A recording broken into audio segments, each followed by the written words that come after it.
Nang sa Senado, merong isang sundalo, retirado, nagpakita ng kanyang tapang na sinasabi niya hindi kaya ng kanyang konsensya. Alam niyo mga sundalo kasi ibang utak niyan. Tatandaan niyo, ako yung sundalo, iba ang utak ng sundalo sa sibilyan. Bakit?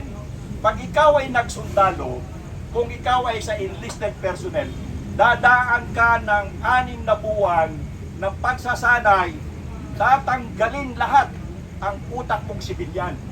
Aalisin niyan at papalitan niya ng utak militar. Ang nagkamali sila dito kay Orly na Marines, hindi mo yan pwedeng tawaran dahil yan ay utak militar. Once a Marine is always a Marine. Hindi mo yan po pwedeng alisin ang isang Marines kasi maliit lang yung grupong yan sa Navy. Mga Navy po yan. Pero yan ay ilang group, ilan lamang sila. Ilang batalyon lang yung mga yan. Piling-pili yung mga yan. At ang trabaho niyan, yan ang panubo ng mga Navy. At kahit walang taguan, lulusob yung mga yan. Ganyan katatapak ang Marines natin. At ang Marines, once a Marine, always a Marine. Utak militar ang mga yan.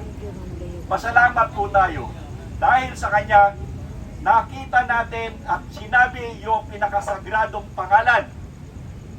Alam niyo ba kung sino yung sagradong pangalan? Anong pangalan ni Romualdez? Martin Romualdez. Ito po isang sagradong pangalan. Pero yung Marines, sinabi niya ng hayagan na ito ang lahat ng may pakana ng problema natin sa baha. Ito yung kanyang problema yung baha niyan eh. So ngayon, ano ang gagawin natin?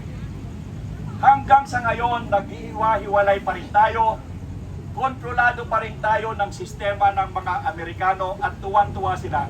Pero meron lamang silang isang problema. Nasunog na yung kanilang Golden Boy. Basag na ang pula. So sino naman ang susunod nila? Yan ang aabangan natin. Abangan ang susunod na kabanata. Pero hindi sila titigil. Ang sinasabi ko sa inyo, hindi nila papayagan si Sara Duterte na maging presidente.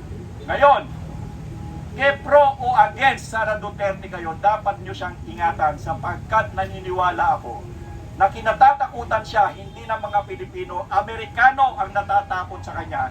The moment na siya ay mapaupo, tigpas sila. Tigpas talaga sila. At hindi lamang silang tigpas. CPP, NPA, NDF, ubos lahat yan. Yun, ang gusto ko. Kaya ayaw nila si Sara Duterte na maging presidente. Yan ang totoo. Pero, siguro ay tinadhana na ng panahon ng Panginoon na nakikita nyo utay na bumabagsak na. Isa na lamang ang iniintay. Marcos. Pag tinamaan ito, may sakit yan eh. May sakit yan. Tama. So, ito na lamang ang inaantay natin. Ito na lamang, isa. At siguro, pag nangyari yan, alam ninyo, lagi ko sinasabi, ang mga militar, ito na ako, yung mga militar ay merong malaking responsibilidad sa bansang Pilipinas. Sila ay sumumpa, o kami, o tayo ay sumumpa para paglingkuran ang bansa at ingatan ang konstitusyon. The main function of the military is to protect the Constitution. Yan ang trabaho niyan. Pero, katulad nung nangyari sa KOJC, katulad ng nangyari sa KOJC, na nakita ninyo na wala nang puntahan ang grupong ito.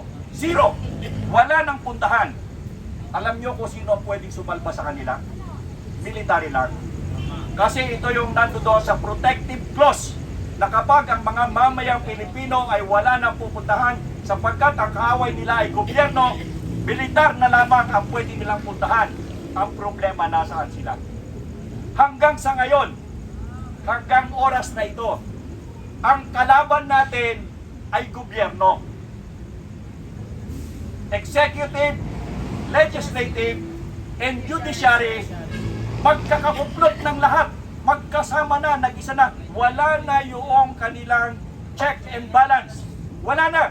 Dahil si Remulla nasa Senado, kasama pa, si Remulla, judicial yan eh. Tapos yung Congress, yung Senate, magkasama na, kasama rin Remulla, at kasama na rin ni Marcos, which is executive. So ano pang laban natin taong bayan? Itong dapat na nag-check and balance, nagsama-sama na. Ito pang masakit. Isinama pa nila yung CPP, NPA. Tama. Correct.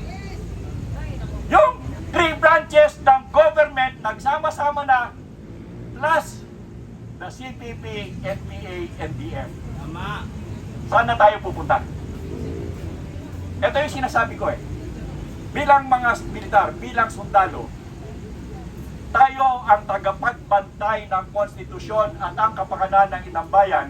Pero kung wala nang mapuntahan ang inang bayan, pagkatapos kayo ay nakatingin lamang, ano nang mangyayari sa bansang ito? Wala. Wala.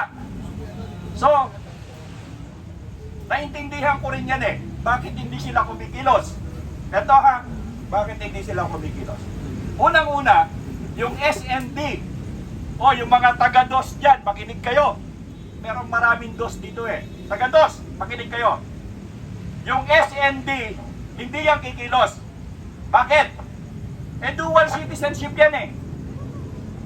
Dalawang citizenship yan. Sabi niya, eh, wala na ika yung isa. Pero tatanda mo, nag-dual citizenship ka, wala kang karapatan na humawak ng posisyon yan.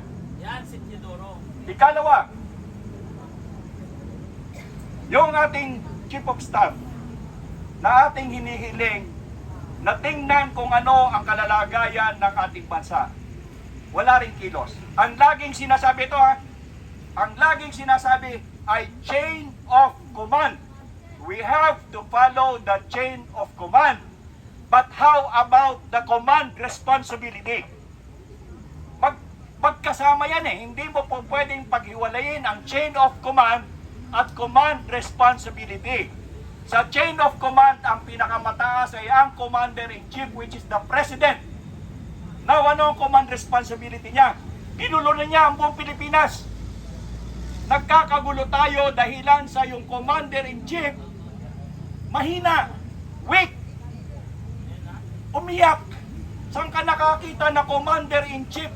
Naghahari ka doon sa Armed Forces of the Philippines dahil lamang sa baha umiyak ka. Anong klase kang commander-in-chief? Pagkatapos yung command responsibility mo, nagkakagulo na ang inang bayan, nagkakagulo na ang mga tao, nag-aaway-away na.